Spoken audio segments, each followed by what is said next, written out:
Hey guys, I am here at the LA Toy Previews in Los Angeles, just outside the 1960 on Grand building, which is one of the main venues for this event. Just thought I would do a quick video on the LA Toy Previews. What is this event? How does it work? Who's it of any use for? And all that kind of fun stuff. So I guess firstly, why does it exist? The history of this event. So I guess it started off with, as far as I understand it, the major toy companies based in LA were literally around the corner from Mattel's long-time corporate head office, and it's obviously convenient for retailers to fly out to LA and go around maybe as many LA-based toy companies as they can to see their products for previews. And at some point in time before the pandemic, we all used to go to Dallas for like a mass market preview where the whole kind of US market, North American market would fly in and preview at this time of year. It's currently September, like around September, October. I think really the main shakeout of the pandemic was that that show in Dallas has pretty much just moved to LA, and in effect lots of smaller and medium-sized companies have jumped on the opportunity to access buyers who are going to be in town anyway to see the kind of the next big hits from the likes of Mattel, MG Entertainment, all those kind of people. And so this is in some ways a very unusual kind of setup.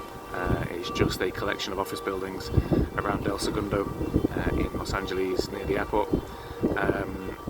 The Toy Association opened their new building this week, which is just over the road, 101 Continental, and yeah, that's kind of how we got here.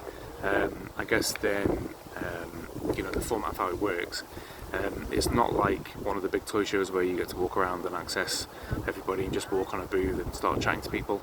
It's kind of closed showrooms, not just in like this building behind me is I think has got the most exhibitors here. The toy building's got more around the corner, and there's a couple of other buildings, but also like obviously previews are taking place during this period across the city at different toy companies' showrooms. So it's kind of a slightly unusual format in that sense.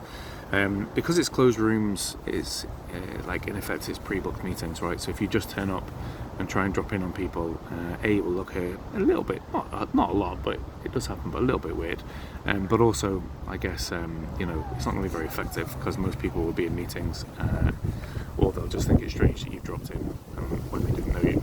So I guess the point then is, this is a really, really good, effective show, potentially, if you are able to pre-arrange all the meetings. So, and I guess there's two types of opportunity here. One is to access North American retail buyers, of whom there are many floating around, albeit sporadically and kind of intermittently. So you do have to wait around quite a lot this show if you're pre-arranging. But anyway, if you want to access like really big buyers who have like gigantic purchasing budgets, this is definitely one of the places you can do that. The other thing is obviously international trade. So there's plenty of people there who see this show now as kind of like a replacement for Distoy or in London, or what kind of like Hong Kong used to be. So looking at a load of products and seeing if they want to distribute them into their markets, there's definitely quite a big crowd for that as well. I think if you're a total newbie, you're a startup and you're just trying to enter the industry, this is probably not a great show.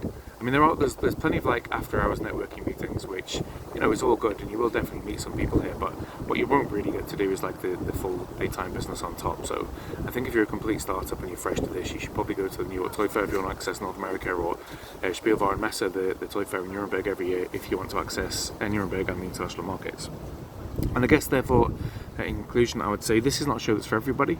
If you want to access the US mass market, then come. If you already have existing distributor networks and you want a relatively convenient place to, I say relatively because it's it's still not necessarily where you're based. You've got to travel here, and also it's certainly not cheap to be here. But if you're trying to access either North American retailers or international distributors, and you already know enough of those people, or you have reps working for you and know enough of those people, then this could be the place to come. It's also quite frankly, quite a fun place to come. This morning I got about literally like 2 or 3 minutes at the beach, Manhattan Beach. And I saw palm trees and sand and sea, which you don't get to do at any of the other toy shows. So for me, it's a kind of an enjoyable experience to be here. But you know, obviously you have to decide if it's right for your business. All right, that's all for this time. Speak to you next time. Thanks and bye.